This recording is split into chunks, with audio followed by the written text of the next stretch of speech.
আমরা এক জায়গায় দেখেছি তিনি বলেছিলেন inextricably intertwined দুটো শব্দ একসাথে বলতে আমারই দাঁত ভেঙে যাচ্ছে কিন্তু Sorry. This is the speaking test of the International English Language Testing System taking place on Monday, the 14th of October at the 10-Minute School English Center, center number EC 16910. The candidate is Mr. Shoumik Ahmed and the candidate number is 092540. The examiner is Munzereen Shahid and the examiner number is 53719. Good afternoon. Good afternoon to you too. What is your full name, please? My full name is Shoumik Ahmed. And what may I call you? You can call me Shoumik. All right. Could I please see your identification? Yes, sure. Thank you. All right. Thank you. Now, in this first part, I'd like to ask you some questions about yourself. What does a healthy lifestyle mean to you? So, a healthy lifestyle is something that a person commits to, where it will result in their physical fitness as well as mental well-being as well. Because I don't think a healthy lifestyle is something that should be very excruciating, and it should not be very difficult to attain to. Okay. Can you describe a daily routine that reflects a healthy lifestyle? I don't usually have a daily routine, but I tend to compartmentalize the activities that I do to maintain a healthy lifestyle in a week. So I usually do like 3 days workout, 1 day sports, spending good time with my family as well as with my friends. So I think all in all makes it a very good, healthy lifestyle. Okay. How do you manage stress in your daily life?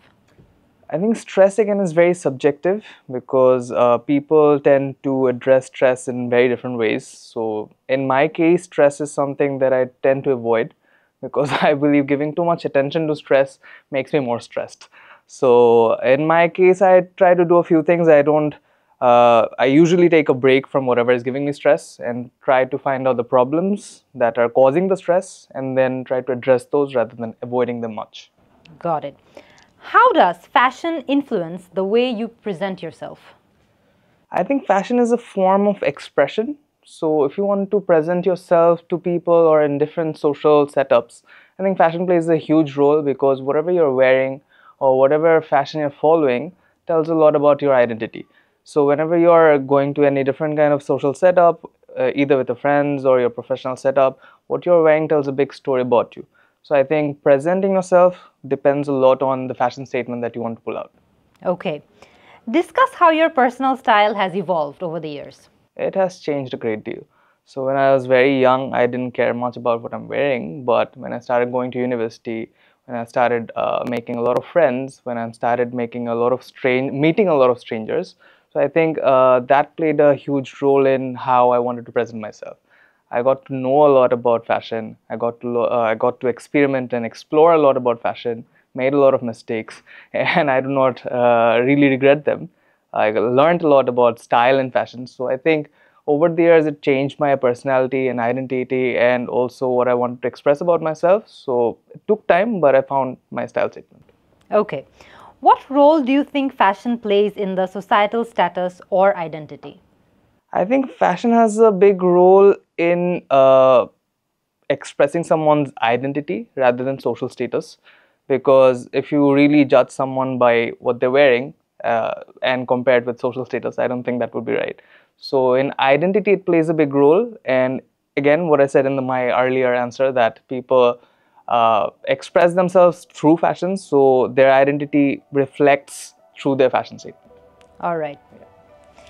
এরই মধ্যে কিন্তু সৌমিকের first পার্টটা শেষ হয়ে গেছে। আমরা দেখেছি যে তার অ্যান্সার্সগুলো খুবই তার রিয়েল লাইফের এক্সাম্পলস থেকে নেওয়াগুলো ছিল, যেটা তাকে তার আনসারগুলো বিল্ড করতে অনেক হেল্প করেছে। তার অ্যান্সারের একটা খুব বড় অ্যাডভান্টেজ হচ্ছে, আমরা জানি আইএলটিএস পরীক্ষায় লেক্সিক্যাল রিসোর্সে কিন্তু অনেক প্রাধান্য দেওয়া হয়, বা লেক্সিক্যাল রিসোর্সের উপরেও কিন্তু আমাদের মার্ক থাকে। সো একটা ওয়ার্ড যেমন আমি নোটিস করেছি সে ইউজ করেছিল হচ্ছে কম্পার্টমেন্টালাইজ। সেটা কিন্তু একটা অ্যাডভান্সড ভোকাবুলারি। আমরা জানি যে আমরা আমাদের লাইফে যখন বিভিন্ন জিনিসকে একটু ভাগ করে তাদের সাথে ডিল করি, সেটাকেই কিন্তু কম্পার্টমেন্টালাইজ করা বলা হয়। তারপর আমরা আরেকটা জায়গায় নোটিস করেছি যে সে বলেছিল সাবজেক্টিভ, যে বিভিন্ন জিনিস আমাদের লাইফে সাবজেক্টিভ হতে পারে, অবজেক্টিভ হতে পারে। সাবজেক্টিভ মানে হচ্ছে জিনিসটা হয়তো বা একদম ম্যাথের মতো 1-2 না, সেটাতে মাল্টিপল লেয়ারে মিনিং থাকে। সো এইটাও কিন্তু একটা অ্যাডভান্সড ওয়ার্ড ছিল। So that was good use of a very good lexical resource. আরেকটা জায়গায় আপনারা একটু ইডিওম্যাটিক ল্যাঙ্গুয়েজও নোটিস করেছেন হয়তোবা, যেখানে সৌমিক বলেছে আ গ্রেট ডিল। সো দেখেছেন, আমরা কিন্তু অনেক সময় চাইলে বলতে পারি যে আ লট, বললে অসুবিধা নাই, কিন্তু আ লট কিন্তু ভেরি স্ট্রেট ফরওয়ার্ড, এবং আ লট বললেও কিন্তু গ্রামাটিক্যাল কোনো মিস্টেক নাই। কিন্তু সেখানে সে যে আ গ্রেট ডিল অফ বললো, সেখানে সে দেখিয়ে দিল আমাদেরকে যে সে কিন্তু নেটিভ স্পিকারদের মতো কথা বলতে পারে। সৌমিকের অ্যান্সারের আরেকটা খুব বড় অ্যাডভান্টেজ হচ্ছে যে সে যখন অ্যান্সারগুলো দেওয়া শুরু করে তখন অ্যান্সারগুলোতে খুব বিল্ড করতে পারে। দেখবেন যে যে কোনো অ্যান্সারই সে কিন্তু একটা ওয়ার্ড দিয়ে বা একটা লাইন দিয়ে শেষ করে ফেলেনি, সেখানে তার রিয়েল লাইফ থেকে এক্সাম্পল নিয়ে, তার আশেপাশের এক্সপিরিয়েন্সেসের থেকে এক্সাম্পল নিয়ে সে কিন্তু অ্যান্সারগুলো বিল্ড করতে পেরেছে, যেগুলো তার কোহেরেন্স, কোহিশন এগুলোর মার্কে অনেক হেল্প করবে। ওভারঅল তার অ্যান্সারে আমি কোনো এখন পর্যন্ত গ্রামাটিক্যাল মিস্টেক্সও নোটিস করিনি, তাই গ্রামাটিক্যাল রেঞ্জ এবং অ্যাকুরেসিতেও তার মার্কগুলো কিন্তু ভালো থাকবে। তার প্রোনাউন্সিয়েশন বেশ অ্যাকুরেট, আমরা কিন্তু দেখতে পেরেছি যে তার যে অ্যান্সারগুলো ছিল সেগুলো সবগুলো ওয়ার্ডের সঠিক উচ্চারণ, স্পষ্ট উচ্চারণ সে মেনটেন করতে পেরেছে। সো আমি আমার আইএলস কোর্সের স্পিকিং সেগমেন্টের 4 নম্বর ভিডিওতে কিন্তু ঠিক এই টপিকগুলো নিয়ে আলোচনা করেছি, যে কিভাবে আমরা বিভিন্ন কমন টপিক নিয়ে খুব এফেক্টিভলি আইএলস স্পিকিং টেস্টে কথা বলতে পারবো। আই হোপ আপনাদেরকে সেই ভিডিওগুলো অনেক হেল্প করবে, ঘুরে এসে দেখে আসতে পারেন। লেটস সি সৌমিক পার্ট 2-তে কিরকম করে।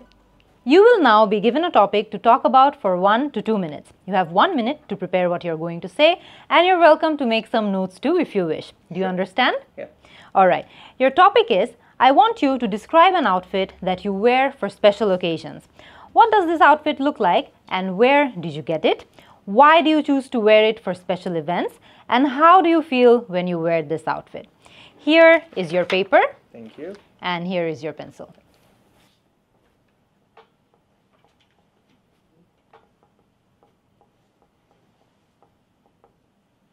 I'm done. We can start. All right, you may begin. Sure.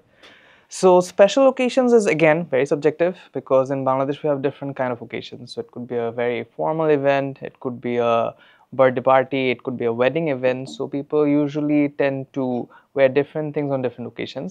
But to my surprise, I usually tend to wear the same kind of clothes in different occasions, which is business casual. So business casual is something that you can pull off in any setup. So be it a formal event, be it your office, be it a dawat setup, which is usually an invitation in your friend's home or your relative's home, or even a wedding. So business outfit is something that actually reflects my fashion identity a lot, because it is minimal, yet it is very elegant, and you can wear the right amount of accessories just to make it stand out. So my subject matter expertise is watch collection. So I love watches. I like to accessorize my business casual with my watches or my shoes or even my socks. So my socks are usually very bold, so you can actually remember what kind of socks I wore on any special occasion. So these are the kind of little minute details that I put into my business casual to make it stand out. And by wearing this kind of things, I usually feel confident, because I do not look like that I have put a lot of effort or I'm overdressed in any occasion, and I want to put a lasting impact in anyone's mind who is meeting me, rather than just having the conversation about that occasion, but also thinking about what I wore, what are the tiny little details that I put in my fashion statement. So I think these are the things that matter a lot in terms of how you style yourself in different occasions. So my single takeout for wearing special clothes on special events is wearing something that makes you feel better, and also makes you look not underdressed, but not too much effort into dressing up as well. All right. এরই মধ্যে কিন্তু সৌমিকের part 2টাও শেষ হয়ে গিয়েছে, এবং আমরা দেখেছি সবচেয়ে প্রথমে তার অ্যান্সারের যেই পার্টটা নিয়ে বেশিরভাগ স্টুডেন্টস সবচেয়ে বেশি স্ট্রাগল করে, সেটা হচ্ছে তার পার্ট 2 এর অ্যান্সারটা 2 মিনিটের মধ্যে শেষ করা। এবং আমরা নোটিস করেছি যে সৌমিকের অ্যান্সারটা একদম কাটায় কাটায় 2 মিনিটেই কিন্তু শেষ হয়েছে, হুইচ ইজ পারফেক্ট। আমরা সেক্ষেত্রে আমাদের স্টুডেন্টদেরকে অ্যাডভাইস করি 1 মিনিট 45 সেকেন্ড থেকে 2 মিনিটস পর্যন্ত অ্যান্সারটা রাখাটাই সেফ। এর বেশি বড় হয়ে গেলে কিন্তু মেইন কথা হচ্ছে 2 মিনিট ক্রস করলেই কিন্তু এক্সামিনার আপনাকে থামিয়ে দিবে। সো সেই প্যারাটা যদি আপনারা নিতে না চান, তাহলে একটু নিজেরা প্র্যাকটিস করবেন। দেখবেন যে নিজের কতক্ষণ কথা বললে বা কোন স্পিডে কতক্ষণ কথা বললে অ্যাকচুয়ালি 2 মিনিট মার্কটা হিট হয়। এটা মেন্টালি চেক রাখাটা প্র্যাকটিসের সাথে সাথে ইজি হয়ে যাবে। সো এখন আমরা আসি যে প্রশ্নটা আমরা সৌমিককে করেছিলাম। আমরা তাকে বলেছিলাম এমন একটি আউটফিট ডিসক্রাইব করতে যেটা সে স্পেশাল ওকেশনসে পরে। এই টপিকটা কিন্তু ইজিলি চাইলে মাথার মধ্যে অনেক রকম অ্যান্সার্স চলে আসা পসিবল, তাই না? কারণ আমরা বাংলাদেশে আছি, আমাদের স্পেশাল ওকেশনস অনেক রকম, আমরা এক এক জায়গায় এক এক রকম আউটফিট পরে থাকি। সো যে কোনো স্টুডেন্ট কিন্তু এখানে একটু ওভারওয়েলমড ফিল করতে পারে বা একটু অনেক বেশি চিন্তায় পড়ে যেতে পারে যে আচ্ছা কোন আউটফিটের কথা বলবো। এখানে সৌমিক কিন্তু খুব ভালো একটি কাজ করেছে, তার অ্যান্সারের একদম ফার্স্টে একটা প্রিমাইস সেট করেছে। সো আমি এটা আমার স্টুডেন্টদেরকে অ্যাডভাইস করি যে যখনই যেই প্রশ্নই আপনাদেরকে করা হোক না কেন, আপনি ইমিডিয়েটলি আপনার মাথায় চিন্তা করবেন যে আপনার যেই কমন জোনটা আছে বা আপনার যেই কমন নলেজটা আছে সেই নলেজের পেরিমিটারের মধ্যেই আপনি আনসার করবেন, আপনাকে যেটাই জিজ্ঞেস করা হোক না কেন।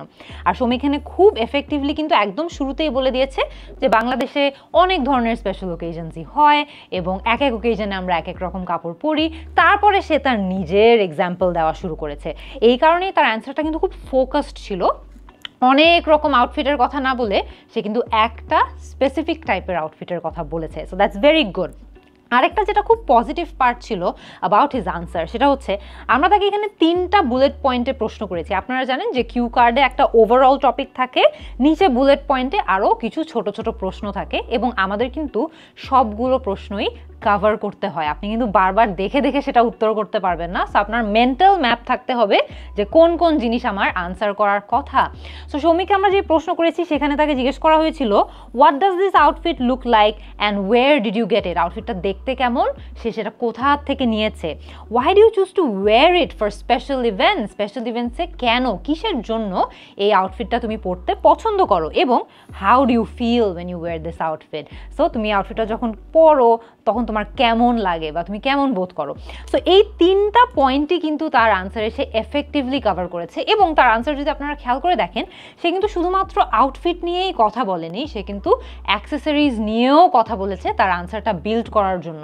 সেটা কিন্তু খুব ট্রিকি, বিকজ আপনারা ভাবতে পারেন যে একটা আউটফিট নিয়ে কতক্ষণই বা কথা বলবো, বাট আউটফিটের সাথে আরও যে অ্যান্সিলারি বা আরও যে অ্যাডেড জিনিসপত্রগুলো থাকে, যেমন ঘড়ি, যেমন জুতো, যেমন সক্স, এই কেসে সবগুলো নিয়ে আপনি যখন ইলাবোরেট করবেন তখন কিন্তু আপনার আনসার ইলাবোরেট করতে কষ্ট হবে না। So always take full advantage. আপনাদেরকে যে 1 মিনিট সময়টা দেওয়া হয় একটু চিন্তা ভাবনা করার জন্য, ওই 1 মিনিটটা খুব ভালোভাবে কাজে লাগাবেন, চিন্তা করবেন যে কি কি জিনিস বলা যেতে পারে যাতে আমি আমার আনসার্স বিল্ড করতে পারি।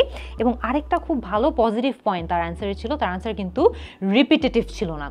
কোনো পয়েন্টে কি আপনাদের মনে হয়েছে যে সে একই কথা বারবার বলছে? আমার কিন্তু মনে হয়নি। But it's very easy to fall into this trap part 2 এর ক্ষেত্রে, যে আপনারা একটা জিনিস বলছেন বাট আপনারা বুঝছেন না যে ঘুরায় পেঁচায় আমরা মনে হয় একটা জিনিসই বারবার বলছি, কিন্তু এক্সামিনার কিন্তু সেটা বুঝতে পারবে। সো সেটা নিয়েও আপনাদের কেয়ারফুল থাকতে হবে। আবারও তার আনসারে আমরা কিছু অ্যাডভান্স ভোকাবুলারির ইউজেজ নোটিস করেছি। যেমন কিছু জায়গায় আমরা দেখেছিলাম, একটি জায়গায় সে বলেছে এলিগেন্ট, একটি জায়গায় তিনি বলেছিলেন minimal. Very good use of vocabulary. আমরা চাইলে কিন্তু খুব ইজিলি বলতেই পারতাম সিম্পল আউটফিট, বাট না, এখানে কিন্তু তিনি বলেছেন minimal outfit. So that's very good. Minute, excellent vocabulary. আমরা ইজিলি চাইলে টাইনি বলতে পারি, আমরা ইজিলি চাইলে স্মল বলতে পারি। কেন মাইনিউট বলাটা এখানে ডিফারেন্ট? বিকজ এটা কিন্তু একটা আনইউজুয়াল ওয়ার্ড, এটা একটা ডিফারেন্ট ওয়ার্ড যেটা আপনারা দৈনন্দিন জীবনে আপনাদের আশেপাশে মানুষদের খুব বেশি ইউজ করতে শুনবেন না। আপনারা হয়তো বা মিনিট বলতে শুনবেন, কিন্তু মাইনিউট বলতে আপনারা কিন্তু কমই শুনবেন, টু মিন যে খুবই ছোট আকারে কিছু একটা বা খুব মাইনিউট ডিটেলস। সো এটাও খুব এফেক্টিভ ছিল।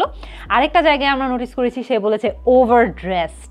দেখেছেন এখানে কিন্তু একটা ওয়ার্ড দিয়ে সে কিন্তু তার পুরো ফিলোসফিটাই আমাদেরকে বুঝিয়ে দিয়েছে যে সে কোনো জায়গায় অ্যাকচুয়ালি খুব বেশি একদম গডি হয়ে বা খুব বেশি গর্জাস হয়ে যাওয়ার চেয়ে বেশি সে অ্যাকচুয়ালি সিম্পল থাকতে পছন্দ করে, ওভার ড্রেসড থাকতে পছন্দ করে না এবং কমফোর্টেবল থাকতে পছন্দ করে। সো আপনাদেরকেও কিন্তু আপনারা যখন অ্যান্সার করবেন তার মতো করে অ্যান্সারগুলো বিল্ড করতে হবে। So that was a very good part 2। Let's see যে আমাদের লাস্ট পার্ট 3-তে সৌমিক কেমন করে। Thank you. May I have the pencil and booklet back, please? All right.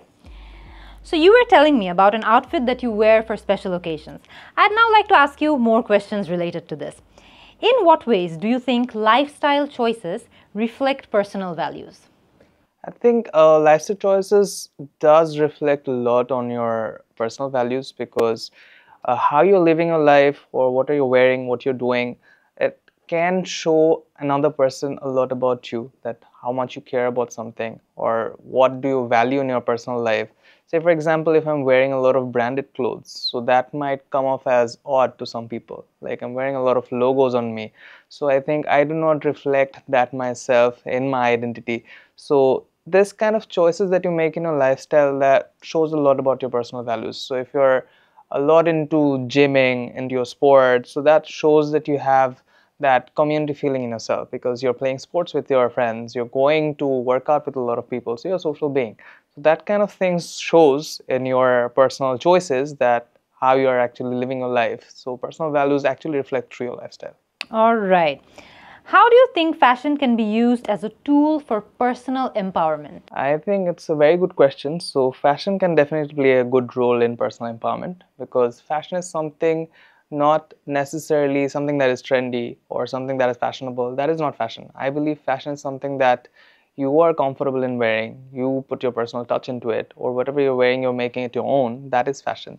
So whenever you're wearing something and being comfortable or confident about it, and you're trying to pick up things from global trends, or you're trying to be more expressive, so I think those things play a great role in your personal empowerment. So you get to know more about yourself, that what suits you, what doesn't suit you, or what you should wear, or what kind of things should you pull off, or what kind of attire should be going with you, because the kind of formal setup or casual setup that you're going into, does those fashion statement make sense in those setups? So I think in your personal empowerment, fashion does play a big role. All right. What are the challenges of maintaining a sustainable lifestyle in today's consumer culture? And today's consumer culture is very fast-paced. So every day fashion is changing. Every day your lifestyle is changing. So to actually attain to a certain lifestyle, it at times becomes very expensive. So if you really want to make a sustainable lifestyle, you have to make smart choices. Like if you talk about fashion specifically, so I tend to do this thing, or I tend to do this trick with my fashion. That is, I usually have very basic colors in my wardrobe, or very basic items in my wardrobe. So I can actually mix and match a lot of things to make it into a complete different outfit.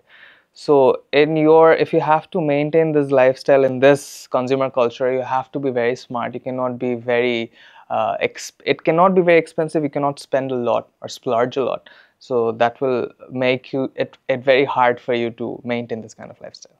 Okay. How has the global perspective on fashion changed in your lifetime?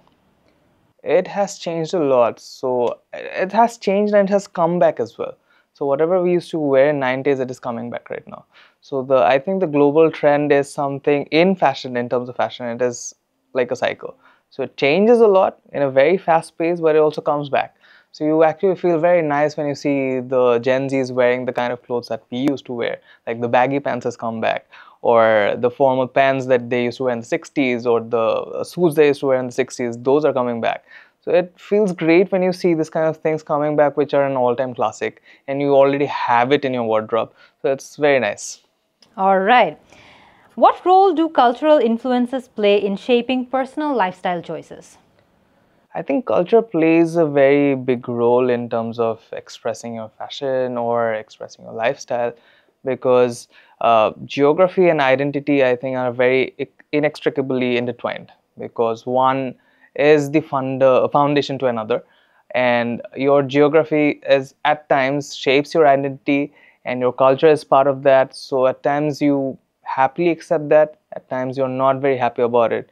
You tend to become rebels. So I don't know if it's a good thing, but I will not get into the discussion of good or bad. But at times you see a lot of people from the same region wearing the same kind of clothes, and you also see outliers wearing completely different clothes. So these are examples of how culture and your geography plays a great role in your fashion. And in terms of fashion, me personally, I try to reflect on my culture as well as represent my culture and where I'm from. I'll have global elements in my fashion sense or in my styling elements, but I will try to be proud about where I'm from. So I think it does have a great impact on your fashion and lifestyle. Your culture plays a big role. All right. Thank you very much, Shoumik. This concludes your IELTS speaking test. Thank you so much for your time. So এরই মধ্যে কিন্তু আমাদের part 3টা শেষ হয়ে গেছে, এবং part 3তে আমরা কিন্তু জানি যে আমাদেরকে যে প্রশ্নগুলো করা হয় সেগুলো আমাদেরকে ইলাবোরেট করতে হয়, অর্থাৎ অ্যাটলিস্ট 4 to 5 সেন্টেন্সেস আমাদের এখানে বলতেই হবে, আদারওয়াইজ এক্সামিনার ভাববেন যে আমরা কিন্তু আমাদের অ্যান্সার্স ইলংগেট করতে পারি না বা অ্যান্সার্সের উপর বিল্ড করতে পারি না, which is a crucial thing যেটা ওনারা এই সেগমেন্টটাতে টেস্ট করছে। যেহেতু এখানে প্রত্যেকটা প্রশ্ন বেশ ইলাবোরেট করেই বলা দরকার, তাই এখানে আমাদের ফিডব্যাকগুলোও আমরা একটু ইলাবোরেট করে বলি। যেমন বেশ কিছু জায়গায় আমরা কিন্তু খেয়াল করেছি যে আবারও বরাবরের মতো অ্যাডভান্সড ওয়ার্ডস ইউজ করা হয়েছে। যেমন একটা জায়গায় আমরা নোটিস করেছি স্প্লার্জ। স্প্লার্জ শব্দটার মানে কি আপনারা জানেন? এটার মানে হচ্ছে যে অতিরিক্ত টাকা খরচ করা। সো আমরা কিন্তু ইজিলি চাইলে ইংলিশে বলতেই পারি wasting too much money, spending too much money. এতগুলো ওয়ার্ড না বলে আপনি যখন স্প্লার্জ একটা মাত্র ওয়ার্ড বলে দেন, তখন কিন্তু 4-5টা ওয়ার্ড রিপ্লেস করে একটা ওয়ার্ড ইউজ করার মাধ্যমে আপনি আপনার অ্যাডভান্সড ভোকাবুলারি ইউজেজেরও একটা প্রমাণ দিয়ে দিচ্ছেন। তারপর আমরা অনেকগুলো জায়গায় দেখেছি আরও অ্যাডভান্সড ওয়ার্ডসের ইউজেজ। যেমন একটা জায়গায় আমরা দেখেছি আউটলায়ার্স, ভেরি গুড ওয়ার্ড। উনি এটা এই কারণে বলেছেন বিকজ উনি মিন করতে চাচ্ছেন যে এখানে একটু যারা হয়তো বা নর্মাল বা যারা একদম সাধারণ মানুষ তাদের চেয়ে একটু আলাদা থাকতে চায়, এটা মিন করার জন্য তিনি আউটলায়ার ওয়ার্ডটা ইউজ করেছে। So excellent use their. আমরা দেখেছি বেশ কিছু জায়গায় তিনি আবারও কিছু ওয়ার্ড পেয়ার ইউজ করেছে যেগুলো ভালো ছিল, যেমন পার্সোনাল টাচ, মানে নিজের একটা আইডেন্টিটি বা নিজের একটা এলিমেন্ট কোনো কিছুতে অ্যাড করা। তারপরে আমরা দেখেছি পিক আপ, উনি এটা একটা ইডিওম্যাটিক ফ্রেজ ইউজ করেছে, বা উনি এখানে এই ফ্রেজাল ভার্বটা ইউজ করে কিন্তু তিনি অ্যাকচুয়ালি বলেছে যে পিক আপ ফ্যাশন ট্রেন্ডস, বা আমরা বলি না যে একটা জিনিস কারো থেকে শিখে নেওয়া বা কারো থেকে অনুকরণ করা, ঠিক আছে? তো এখানে কিন্তু পিক আপ যেই শব্দটা আছে সেই শব্দটা এখানে এইভাবে ইউজ করা হয়েছে। তারপর আরেকটা জায়গায় আমরা দেখেছি তিনি আবারও একটা ফ্রেজ ইউজ করেছে পুল অফ, মানে আমরা পুল অফ সাধারণত যখন স্পোকেন ইংলিশে ইউজ করে থাকি আমরা বলতে পারি যে আমি এই জিনিসটা পুল অফ করতে পারবো না, অর্থাৎ এই জিনিসটা আমাকে ভালো লাগবে না, বা আমি এই জিনিসটা খুব সুন্দর করে পুল অফ করতে পারবো, যে এই জিনিসটা আমি অ্যাকচুয়ালি খুব একদম ওন করে এই জিনিসটা একদম ক্যারি আউট করতে পারবো খুব সুন্দর করে। So this is also a great use of vocabulary. আমরা আরেকটা জায়গায় দেখেছি তিনি মিক্স অ্যান্ড ম্যাচ ইউজ করেছে। আমরা জানি যে এটাকে কিন্তু একটা লিটারেরি ডিভাইস বলা হয়, যেটা হচ্ছে অ্যালিটারেশন, অর্থাৎ এমন শব্দ পরপর ইউজ করা যেগুলো একই সাউন্ড দিয়ে শুরু হয়। আপনারা একটু চিন্তা করে দেখবেন আপনাদের ফ্রি টাইমে এরকম আরও কি কি অ্যালিটারেশন আছে, বিকজ এগুলো যখন আমাদের স্পিচে আমরা ইউজ করি এগুলো কিন্তু খুব সুন্দর একটা সাউন্ড এফেক্টের মতো কাজ করে। But of course mix and match শুধু সাউন্ড এফেক্টই না, এখানে একটা সুন্দর মিনিংও ক্যারি করছে। সো এই কাজটাও কিন্তু এখানে হয়ে যাচ্ছে। তারপর আমরা দেখেছি দুটো জায়গায়, আরেকটা জায়গায় খুব ভালো ইউজ অফ অ্যাডভান্স ভোকাবুলারি, ইনএক্সট্রিকেবলি ইন্টারটুয়াইন্ড। এই দুটো শব্দ একসাথে বলতে আমারই দাঁত ভেঙে যাচ্ছে, বাট আপনারা চিন্তা করে দেখেন যে এই দুটো শব্দ পাশাপাশি রেখে সে কিন্তু খুব সুন্দর করে একটা কমপ্লেক্স মিনিংকে জাস্ট দুটো ওয়ার্ড ইউজ করে এক্সপ্রেস করে দিয়েছেন। যেমন তিনি বলতে চাচ্ছে যে এই দুটো জিনিস একদম এত বেশি কম্বাইন্ড বা এত বেশি মিঙ্গল একটা দুইটার সাথে করে যে তাদেরকে আলাদা করা সম্ভব না। সো ইনএক্সট্রিকেবলি ইন্টারটুয়াইন্ড। আই হোপ আপনারা এই ভিডিও থেকে আরও অনেক কিছু তো শিখবেনই, কিন্তু এই দুটো ওয়ার্ড আপনারা শিখে রাখবেন যাতে আপনাদের রিয়েল লাইফেও আপনারাও ইউজ করতে পারেন। একটা জায়গায় আমরা গ্রামাটিক্যাল স্লিপস নোটিস করেছি, যেটা কথার ছলে হতেই পারে। যেমন একটা জায়গায় আমরা দেখেছি ব্যাগি প্যান্টস হ্যাজ বলেছিলেন উনি, এটা হ্যাভ হওয়া দরকার ছিল। আর একটা জায়গায় আমরা নোটিস করেছি টেন্ড টু বিকাম রিবেল, যেটা উনি প্রবলি বলতে চেয়েছিলেন টেন্ড টু বিকাম রিবেলিয়াস। সো আমরা জানি যে এই জায়গাটাতে একটা অ্যাডজেক্টিভ ইউজ করার দরকার ছিল। বাট এই দুটো মিস্টেক একটা এক্সামিনার কিন্তু বুঝতে পারবেন যেটা প্রবাবলি স্লিপ অফ টাঙের কারণেই হয়েছে, কারণ তার ওভারঅল অন্যান্য যে অ্যান্সারগুলো ছিল সেগুলো অনেক এলাবোরেট ছিল, লার্জলি গ্রামাটিক্যাল এরর ফ্রি ছিল। তিনি ভালোভাবে অ্যাডভান্সড লেক্সিক্যাল রিসোর্সেস ইউজ করেছে এবং একটা ব্যালেন্সও রেখেছে, যেখানে দরকার নাই সেখানে অ্যাডভান্সড ওয়ার্ড তিনি ইউজও করেন নাই, সেখানে হি kept it very simple. So আপনাদেরও এই ব্যালেন্সটা কিন্তু করতে হবে, সিম্পল ওয়ার্ডসও ইউজ করবেন, অ্যাডভান্সড ওয়ার্ডসও ইউজ করবেন। ওই বলে না যে খাবারের উপর লবণ দিবেন, বাট বেশি লবণ দিলে কিন্তু খাবারটা নষ্ট হয়ে যায়। সো আমাদের ওয়ার্ডসগুলো কিন্তু চিন্তা ভাবনা করে ঠিক জায়গায় অ্যাডভান্সড ওয়ার্ডস বসাতে পারতে হবে। কোহেরেন্স অ্যান্ড কোহিশন নিয়ে তো কিছু বলারই নাই, তার আনসারগুলো খুবই কোহেরেন্ট ছিল, কোহিসিভ ছিল। প্রত্যেকটা অ্যান্সারে কিন্তু আমরা দেখেছি যে তিনি একটা সেন্টেন্সের সাথে আরেকটা সেন্টেন্সকে এফেক্টিভলি লিঙ্ক করেছে, কোনো কিছুর মধ্যে কোনো ডিসকানেক্ট ছিল না, অর্থাৎ একটা আইডিয়া বলছে তারপরে আরেকটা এমন আইডিয়া বললো যেটা তার আগের আইডিয়ার সাথে কোনো কানেকশনই নাই, এরকম কিন্তু হয় নাই। সো কোহিশন অ্যান্ড কোহেরেন্সেও তিনি ভালো স্কোর করবেন।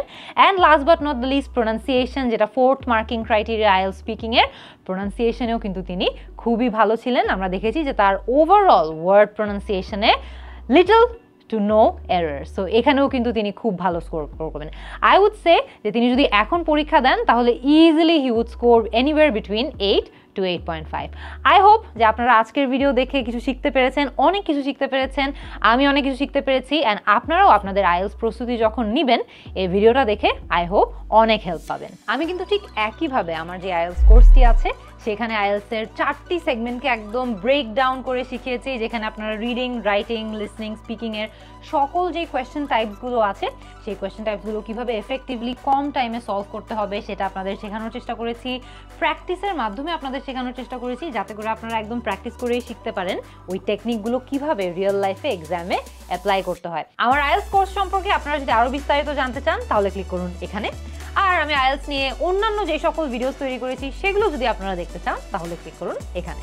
এছাড়াও অন্য যে কোনো জিজ্ঞাসায় কল করুন 16910 এই নম্বরে।